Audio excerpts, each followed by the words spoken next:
Bom dia, gente. Agora cheguei no meu local de trabalho. É aqui que eu trabalho, ó. Eu trabalho na roça, eu trabalho com o tabaco, que é o fumo, né? Daí quero compartilhar com vocês um pouco do meu trabalho, um pouco do meu dia a dia. Vou mostrar para vocês o que é o tabaco, é o fumo depois dele seco, né? Dele ser seco no forno. Aí depois depois dele seco, a gente emanoca para ser enfardado e levado para firma. Esse aqui é o fumo, ó, é o tabaco. E aqui é o local onde eu trabalho. Esse é o meu local de trabalho, eu trabalho por enquanto. Eu fico aqui dentro, ó, aqui dentro sentada, atando o fumo ali. E fico sentada aqui, aqui é tudo que já foi atado, toda essa parte aqui já foi atado. Aí, eu vou lá buscar mais um fecho de fumo agora, vou seguir atando e já volto para falar com vocês. Bom, gente, já voltei. Aqui, ó, é o fecho de fumo que eu fui lá buscar. Aqui, não sei se dá para vocês enxergar. Deixa eu ver se dá para enxergar. Aqui tá, eu tô sentada aqui. E na minha frente aqui tá o fecho de fumo que eu vou atar. Aqui, ó, o fecho de fumo que eu vou começar a atar e manocar. Esse fumo aqui, ó. Esse fumo aqui vou começar a atar e manocar. E agora vocês vão ver como é que é um pouco do meu trabalho, enquanto eu vou falando um pouco da minha vida para vocês. Tá bom? Na verdade, gente, desde que eu tinha 9 anos, deixa eu ajeitar aqui.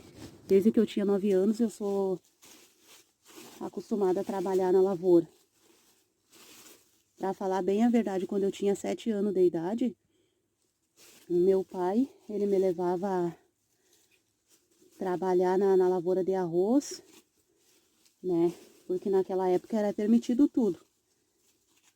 E aí foi me ensinando a cortar, como é que se diz, tirar o arroz brabo do arroz. E ali eu fui indo, né? Depois veio capina de cana, depois veio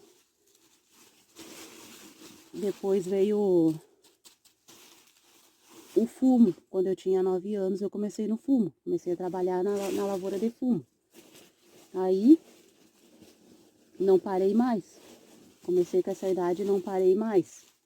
Eu tinha que ajudar no rendimento da casa. Lá em casa não era muito fácil, né? Lá em casa não era muito fácil. O pai era alcoólatra, a mãe era alcoólatra. Quase todo o dinheiro que eles pegavam, eles colocavam em bebida. Em bebida. Então, se eu quisesse alguma coisa melhor para mim comer, para minhas irmãs comer, muitas vezes eu tinha que trabalhar, né? O pai até que comprava as coisas para dentro de casa, mas a maioria ia em bebida. Aí, eu fui trabalhando. Comecei cedo na roça e tô até agora na roça. Eu estudei, cheguei a fazer o EJA, terminei meu ensino médio e tudo mais. Terminei o ensino médio e fui fazer alguns cursos, mas não consegui concluir esses cursos, né? Por falta de dinheiro, por falta de tempo, de tudo. Daí, hoje em dia eu tô aqui, trabalho aqui. Pretendo ainda sair desse tipo de trabalho. Pretendo um trabalho melhor para mim, né? Mas por enquanto o que tem é isso. Mas a gente deve agradecer a Deus, porque enquanto há trabalho, há vida, né? Tanta gente implorando por um trabalho para botar comida na mesa e não tem. Eu tenho esse daqui no meio do tabaco mesmo, mas é um trabalho digno, né? É um trabalho que me dá sustento para mim, para os meus filhos. Quando eu era pequenininha, bebê, deixa eu só pegar aqui. Deixa eu só distanciar um pouco assim. Quando eu era pequenininha, bebê, eu não fui muito criada, assim, com cuidados pela minha mãe. Porque a minha mãe, quando eu nasci bebê, a minha mãe já era uma alcoólatra. Meu pai já era um alcoólatra. Infelizmente, isso é um mal do século, né? É um mal desnecessário. Então, eu nasci bebê já no meio de um monte de turbulência.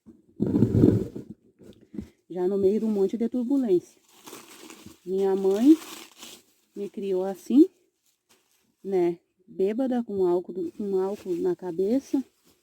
Eu não sei nem como foi criada. Talvez tenha tido a ajuda de Deus, porque ela bebia muito. Ela era muito viciada em álcool. E eu fui crescendo, né? Fui crescendo naquela infância assim. Meu pai bêbado, minha mãe bêbada. E dizem que quando eu tinha 6 meses de idade, minha mãe me derrubou de ponta cabeça na quina de um tijolo, né? Eu até tenho uma falha aqui, assim, na minha cabeça por conta disso. E a minha mãe me derrubou de ponta cabeça nessa quina desse tijolo, né? E dizem também que um dia ela estava tão bêbada, que ela acabou, quando ela foi me botar para dormir, ela foi me nanar, ao invés dela nanar a minha cabeça, nanar aqui assim, como a gente faz nos bebês, ela estava nanando meus pés, achando que era aqui, nanando meus. Então, gente, para vocês terem uma base, ela, em vez ela de tão sem lucidez que ela estava por conta da bebida, ela estava nanando meus pés ao invés de nanar onde tinha que ser nanado, né? Embalar, colocar para dormir, essas coisas assim, né? Às vezes eu me impressiono com as pessoas que ficam olhando esse tipo de situação e não ajudam, né? Porque a pessoa que falou isso simplesmente disse que deixou eu ali com a mãe daquele jeito e saiu, foi para casa. Aí sabe-se lá como é que eu fui dormir, como é que a mãe me colocou para dormir, como é que a mãe me fez dormir. Sabe-se lá como eu não chorei, como eu não, né? Ela bêbada ali, como é que será que ela me cuidou, como é que será que ela me colocou para dormir, né? Tudo isso eu paro hoje em dia para pensar. Aí a minha vida foi assim. E eu fui crescendo, né? Cheguei na adolescência, a mãe ainda alcoólatra, o pai ainda alcoólatra. E aí quando eu tinha 16 anos de idade, eu resolvi que eu não queria mais. Eu resolvi que eu não queria mais aquela vida para mim. De estar em casa no meio daquelas bebedeiras, de tudo. Da mãe bebendo, do pai bebendo e aquela função toda. Sem contar na pobreza total, né, gente? O pai trabalhava, pegava muito dinheiro, pegava bastante dinheiro. Naquela época ele ganhava dinheiro, sempre tinha serviço, ele trabalhava, ganhava bem, só que a bebida vinha em primeiro lugar, né? Então, aí quando eu fiz 16 anos, eu peguei e disse para mim mesmo, não, chega, eu vou fugir de casa, eu vou sair de casa, porque eu não aguento mais essa situação. Nem foi fugir, simplesmente eu disse que eu ia para casa de uma tia minha, ia para casa dessa tia minha, passar um tempo na casa dessa tia minha, e foi o que eu fiz, né? Foi o que eu fiz. Aí fiquei por lá, né? Depois voltei para cá de volta. Aí fui para casa de outras pessoas, porque eu não tinha vontade de estar em casa. Não tinha prazer de estar em casa. Aí depois voltei da minha tia, fui para casa de outras pessoas. Também consegui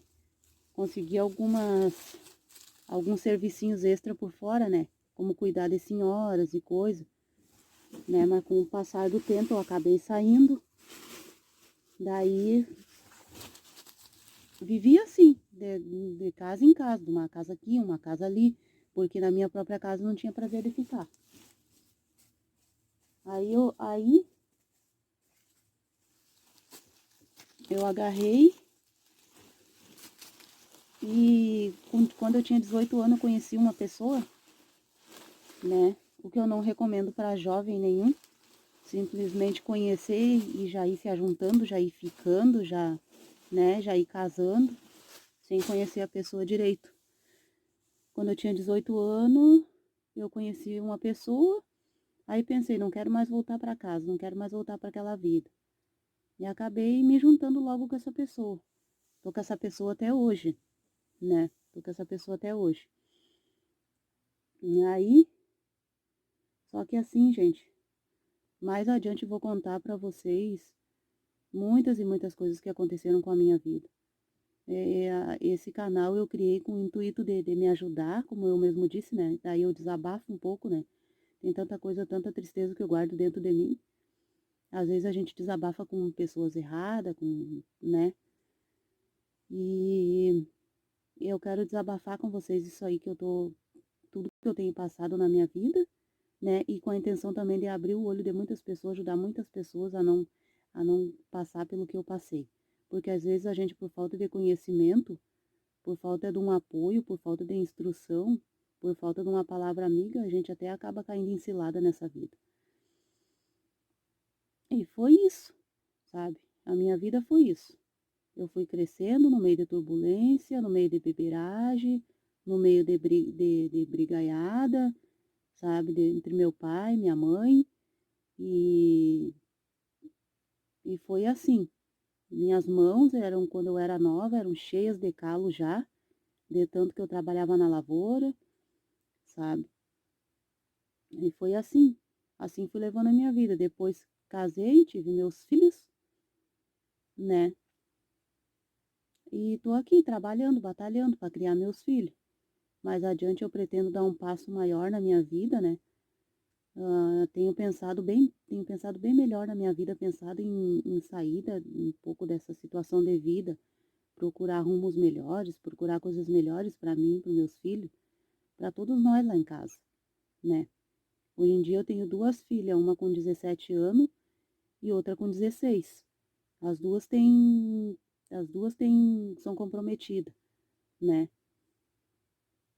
E tem namorado, as duas têm namorado.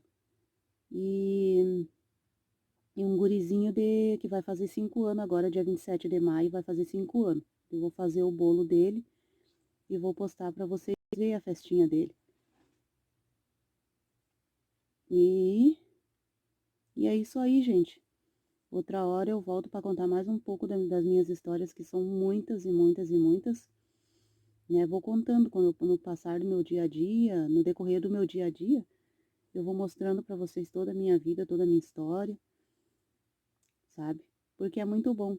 Eu assisto a alguns canais que eu adoro, que eu gosto muito de pessoas que também que passam conselhos assim do que passaram na vida, sabe? Isso me ajuda. Ajuda a me reerguer, me levantar, me deixar firme, me deixar forte. Pessoas que passam autoestima pra gente, né? É isso que eu gostaria de passar para as pessoas. Eu sei que no YouTube tem muita gente também que coloca a gente para baixo, que ao invés de entender a situação da gente, coloca a gente para baixo. Mas também sei que terão muitas pessoas boas, né? Que irão entender a minha situação e, e me ajudar, né? Me dar conselhos bons, me colocar para cima. Eu sei que vão ter muitas pessoas assim. Vão ter mais pessoas boas do que pessoas ruins. E eu vou continuar aqui, gente, atando o meu fumo, trabalhando no meu trabalho. Mais adiante, quem sabe eu gravo mais tarde, ou hoje, ou amanhã eu gravo outro vídeo, mostrando mais um pouco do meu trabalho, contando mais um pouco da minha vida. Porque se eu for contar tudo num dia só, não, não, não, não tem espaço de tanto acontecimento que aconteceu na minha vida. Eu tenho 37 anos, mas parece que eu já vivi a vida de uma pessoa de 70 a 80 anos, de tanto que eu já sofri nessa vida. Então, gente, eu vou falar com vocês muito sobre traições que eu passei na vida, sobre pessoas ruins, sobre quantas vezes eu quebrei a cara, de ter confiado em quem não devia, sabe, gente? E isso aí eu acredito que vai ajudar muita gente. Me ajuda a desabafar com vocês e também vai ajudar a abrir o olho de muita gente, né? Porque eu acho que a gente deve abrir um canal para, né, para colocar naquele canal ali coisas que vão elevar pessoas para cima, né? Coisas que vão ajudar as pessoas assim a se manter de pé, de cabeça erguida, com o olho aberto. E eu vou deixar aqui com vocês o meu bom dia, um bom dia a todos, que todos possam ter trabalho, comida na mesa, que é o que eu desejo para todo mundo, e Deus no coração, né, gente? Porque a gente deve levantar de manhã e colocar Deus na frente sempre, porque do jeito que tá o caos nesse mundo, tá ficando cada vez mais horrível, né? Se a gente não contar com Deus, com quem a gente vai contar, né? Um bom dia, gente. Vou continuar aqui no meu trabalho, anotando meu fumo, ó. Assim que é a manoca, é assim que é a manoca. A gente pega, faz uma manoquinha de fumo, aí a gente vem, pega uma folha, pega uma folha macia, ó, passa aqui na manoca, ó, e faz assim, ó, enrola a folha na manoca, abre ela e coloca assim, ó, tá emanocado. Uma emparelhadinha aqui, pronto, ó, é uma manoca. É assim que é a manoca, porque a firma exige que seja assim. Não sei porquê, mas pra firma tem que ir manocado assim. Então a gente fica aqui, enrolando a folhinha no fumo e atando, fazendo as manoquinhas, atirando lá. Aí depois que a gente, né? Aí depois a gente vai colocando assim, ó, nos montes, ó. Como vocês estão vendo, ó, colocando nos montes. Aí depois vem a enfardação, né? É enfardado e é levado pra firma. Um bom dia para todos vocês, né? Mais adiante eu volto com mais um vídeo. Obrigada.